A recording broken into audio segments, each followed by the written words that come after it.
নমস্কার।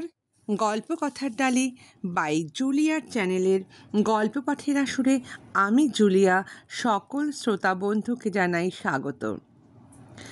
আমার চ্যানেলকে যারা সাবস্ক্রাইব করেছেন প্রথমেই জানাই তাদের অসংখ্য ধন্যবাদ। বয়োজ্যেষ্ঠদের জানাই আমার সশ্রদ্ধ প্রণাম। নবাগত শ্রোতা বন্ধুদের উদ্দেশ্যে আমার অনুরোধ, যদি আমার উপস্থাপনা আপনাদের ভালো লাগে তাহলে একটা সাবস্ক্রাইবের মাধ্যমে আমাকে একটু উৎসাহ দান করবেন, যাতে ভবিষ্যতে আমি আরও ভালো ভালো গল্প আপনাদের উপহার দিতে পারি। আপনাদের অনুরোধ মতোই আমি বিগত কয়েকটি পর্ব ধরে পড়া শুরু করেছি বিখ্যাত কথাশিল্পী শরৎচন্দ্র চট্টোপাধ্যায়ের লেখা অরক্ষণীয়া উপন্যাসটি।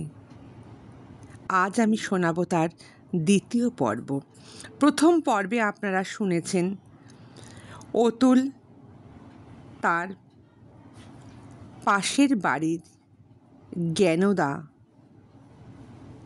তার পরিবারের কিভাবে তার পরিবারকে নিজের পরিবারের মতো সমস্ত কিছু সহায়তা দান করার চেষ্টা করেছিল।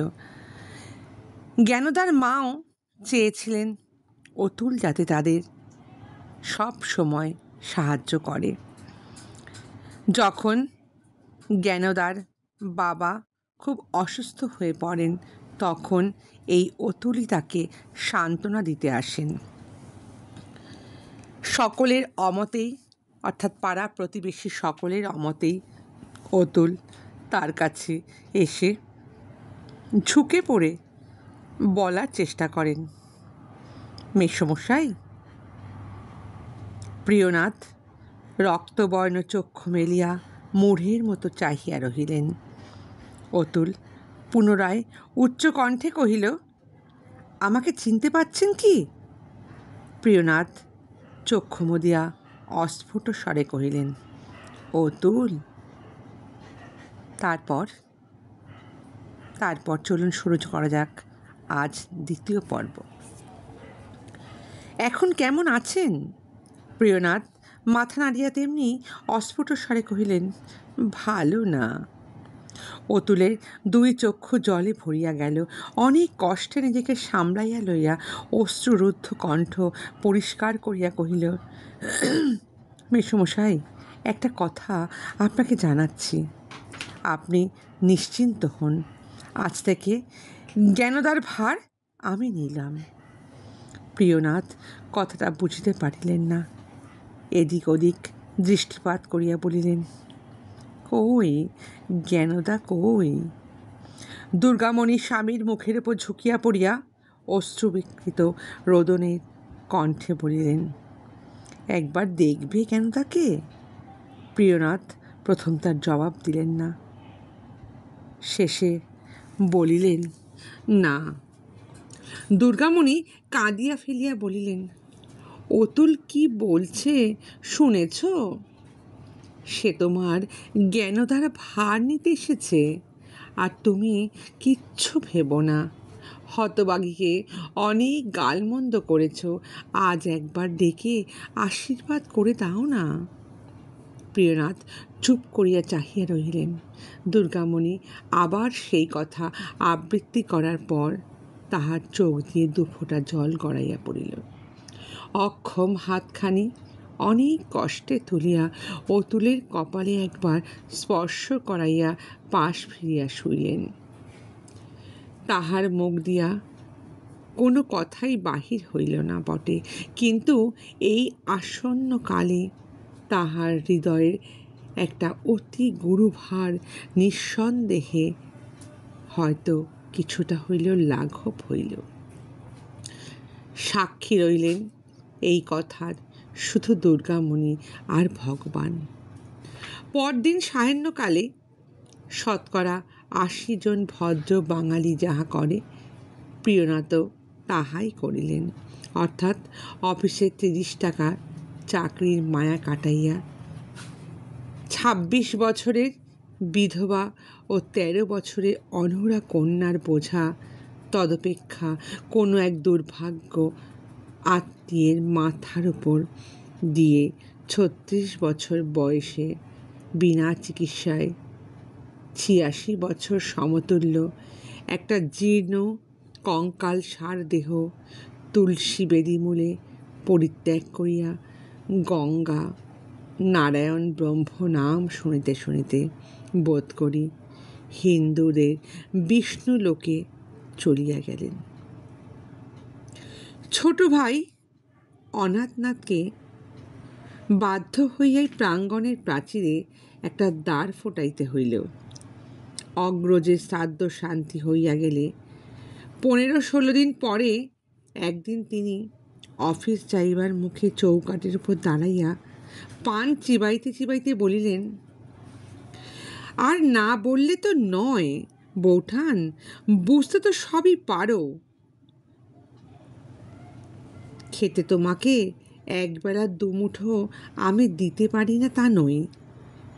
তার দাদা আমার সঙ্গে যতই কেননা কুব্যবহার করে যান, কিন্তু এত বড় মেয়ের বিয়ের ভার তো আমি সত্যি সত্যি নিতে পারি নাই। শুনতেই আমার ১৫০ টাকা মাইনে, কিন্তু বাচ্চা কাচ্চা তো কম নয়। তাছাড়া আমার নিজের মেয়েটার তো ১২ বছর বয়স হয়ে গেল। দেখতে দেখতে সেও তো বেশ বড় হচ্ছে, দেখতে তো পাচ্ছ।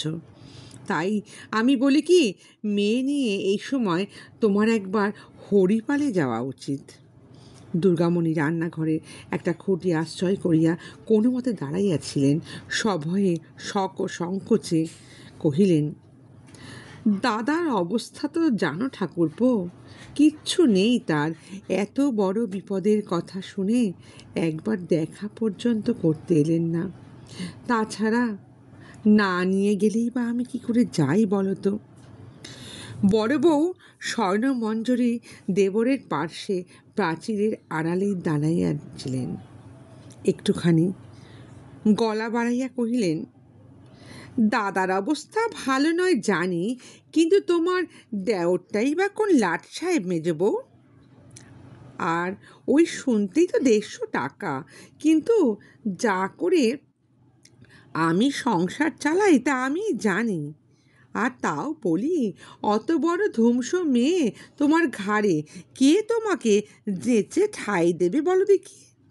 কিন্তু তা বলে মান অভিমান করে বসে থাকলে তো চলবে না দিদি। দুর্গামণি ধীরে ধীরে কহিলেন, না দিদি, আমার আবার মান অভিমান কি? স্বর্ণ দেওরকে বাঁ হাতে দিয়ে পিছনে ঠেলিয়া নিজে অগ্রসর হইয়া আসিয়া কহিলেন, তোমাকে মন্দ কথা তো আমি বলিনি মেজবউ, যে এমন করে চিবিয়ে চিবিয়ে কথাগুলো বলছো। তা রাগই করো আর যাই করো, ঝালই করো বাপু, তোমার ওই ডানা কাটা পরীর বিয়ে দিতে কিন্তু আমরা পারবো না। মেয়ে তো ওই ছোট বউটাকে পেটে ধরেছে। কেউ একবার বাচ্চাদের মুখ পানে চেয়ে দেখলে আবার নাকি সে চোখ ফিরিয়ে চলে যাবে।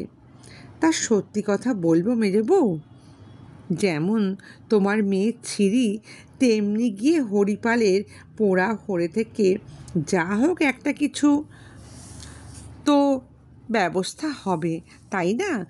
যাক না তাহলে ন্যাটা চুকে। শুনেছি নাকি সেখানকার লোক অনেক কুচ্ছি বিচ্ছিরি এসব নাকি দেখে না, মেয়ে হলেই নাকি হলো বেথা হয়ে যায়। দুর্গামণি চুপ করিয়া রহিলেন। সে বিষের জ্বালায় একদিন তাহার পৃথক হইয়াছিলেন, অর্থাৎ যে বিষের জ্বালাতে একদিন তাদের থেকে আলাদা হইয়াছিলেন, সেই বিষদন্ত পুনরায় আবার তাহাদেরকে কষ্ট দেওয়া শুরু করিল। স্বর্ণ কহিলেন, যার যেমন, তোমাকে কেউ তো নিন্দে করতে পারবে না। হাঁ করে বটে, হ্যাঁ তুমি যা বলো তা ঠিক আছে, হাঁ করে শুধু শোনো। ৩টে পাশের কম যদি জামাই ঘরে আনি, দেশ শুদ্ধ লোকের মধ্যে ঢিরি পড়ে যাবে। সবাই বলবে, এটা করলো কি, এত বড় একটা জ্যাঠাই ঘরে থাকতে কিনা দুর্গা প্রতিমে জলে ভাসিয়ে দিল। সত্যি কিনা বলো ঠাকুরপো, বলিয়া স্বর্ণ অনাথের প্রতি কটাক্ষ করিলেন। হ্যাঁ, তা বই কি, বলিয়া অনাথ তাহার মহামান্য বড় ভাজের মর্যাদা রাখিয়া অফিসে যাওয়ার চিলায় প্রস্থান করিল। স্বর্ণ বললেন, তোমার ভাইকে ধরে কয়ে যা হোক একটা পাকড়ে দাও না গো, তাতে তোমার লজ্জা নেই মেজে বউ? কেউ নিন্দে মন্দ করতে পারবে না। 30 টাকা তো মাইনে ছিল তার। কেউ বা তাকে জানতো বলো? আর কেই বা চিনতো? এদের ভাই বলেই না লোকে তাকে চিনত। আমি বলি কি, কাল দিনটা ভালো আছে, কালই একবার চলে যাও। দুর্গামণি মনে মনে একবার অতুলের কথা ভাবিলেন, কিন্তু এদের সাক্ষাতে এইসব কথা কহিলেন না। কারণ এই বড় জায়ের সম্বন্ধে অতুলের সঙ্গে তার সম্বন্ধ। স্বর্ণ অতুলের মায়ের মামাতো বোন। সেদিন কেমন করিয়া জ্ঞানদা অতুলের পায়ের ওপর পড়িয়া কাদা কাটা করিয়াছিল। মা তাহা দেখিয়াছিলেন বটে, কিন্তু অত বড় বিপদ মাথার উপর লইয়া ইহার বিশেষ কোনো অর্থ ভাবিয়া দেখেন নাই। কিন্তু দুঃখীর ঘরে তো একান্ত মনে শোক করিবার অবসর নাই। তাই স্বামীর মৃত্যুর পরের দিন হইতেই এই কথাটা চিন্তা করিতেছিলেন। ঘরে গিয়া দেখিলেন মেয়ে চুপ করিয়া মেঝের উপর বসিয়া আছে। ধীরে ধীরে তাহার কাছে বসিয়া কহিলেন, দিদি যা বললেন সব শুনেছিস তো? মেয়ে ঘাড় নাড়িয়া জবাব দিল। তারপর যে তিনি কি বলিবেন ভাবিয়া পাইলেন না, কিন্তু মেয়ে নিজেই তাহার সুবিধা করিয়া দিল। কহিল, কখনো তো বাপের বাড়ি যাওনি মা, এ সময় একবার চলো না কেন, ঘুরে আসি। মা বলিলেন, মা তো বেঁচে নেই রে। দাদা কোনোদিন খোঁজ নিলেন না, এত বড় বিপদ শুনেও একটা চিঠি পর্যন্ত লিখলেন না। কেমন করে তাদের কাছে যাই বলতো? বল না মা, পারি কখনো? মেয়ে কহিল, দুঃখীর খোঁজ কেউ কি সাথ করে নেয় মা? তারা তো নেননি, এরাও তো নেন না। এরা বরং যেতেই তো বলছেন। আমাদের মান অভিমান সবার সঙ্গে চলে গেছে মা। অর্থাৎ বাবা চলে গেছে, সব চলে গেছে। চলো না আমরা সেখানে গিয়ে কদিন থেকে আসি গিয়ে। মায়ের চোখ দিয়ে জল পড়িতে লাগিল। মেয়ে সস্নেহে মুছিয়া দিয়ে কহিল, আমি জানি শুধু আমার জন্যই তুমি কোথাও যেতে চাও না, নইলে জ্যাঠাইমার কথা শুনে একটা দিনও তুমি এখানে থাকতে না। আমি জানি। আমার জন্যে তোমাকে এতটুকু ভাবতে হবে না মা। চলো না, দিন কতক আমরা ঘুরে আসি কোথাও গিয়ে। এখানে থাকলে তুমি মরে যাবে। মা আর থাকিতে পারিলেন না। মেয়েকে বুকের মধ্যে টানিয়া লইয়া হু হু করিয়া কাঁদিয়া উঠিলেন। মেয়ে বাধা দিল না, শান্ত করিবার চেষ্টা করিল না, শুধু নীরবে জননীর বুকের ওপর মুখ রাখিয়া বসিয়া রহিল। অনেকক্ষণ পর দুর্গামণি নিজেই কতকটা শান্ত হইয়া চোখ মুছিয়া বলিলেন, তোকে সত্যি কথা বলছি জ্ঞানদা, তুই না থাকলে না আমি যেদিকে দু চোখ যায় সেদিনই চলে যেতাম, যেদিন তিনিও জন্মের মতো আমাকে ছেড়ে চলে গেলেন। শুধু তোর জন্যই পারিনি, জানিস? তা আমি জানি মা। আচ্ছা, একটা কথা আমাকে সত্যি করে বলো দেখি, বল না দেখি, সেদিন কেন অতুল ও কথা বলল? না জ্ঞানদা, অমন করে মুখ ঢেকে থাকিস নে মা, লজ্জা করবার সময় নয় এটা।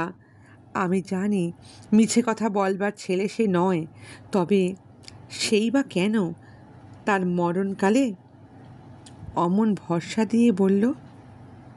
তুই বা কেন তার পায়ে পড়েছিলিস? বল না, বল না কেন কাঁদলি সেদিন? জ্ঞানদা মায়ের বুকের মধ্য হইতে অস্ফুট স্বরে কহিল।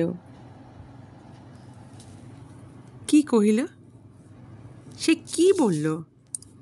এমন কথা সে কি বলেছিল যে অতুল তাকে নিজে বলেছে বিয়ে করবে, নাকি সে অন্য কথা বলবে?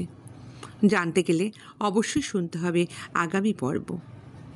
তবে শেষ করার আগে একটা কথা আপনাদের সকলের কাছে বলে যাই, যদি আপনাদের ভালো লাগে আমার উপস্থাপনা, তাহলে যাবার আগে একটা লাইক দিতে ভুলবেন না কিন্তু। আজ তাহলে এইটুকুই। খুব তাড়াতাড়ি নিয়ে আসবো আমি আগামী পর্ব। সকলে ভালো থাকবেন, সুস্থ থাকবেন।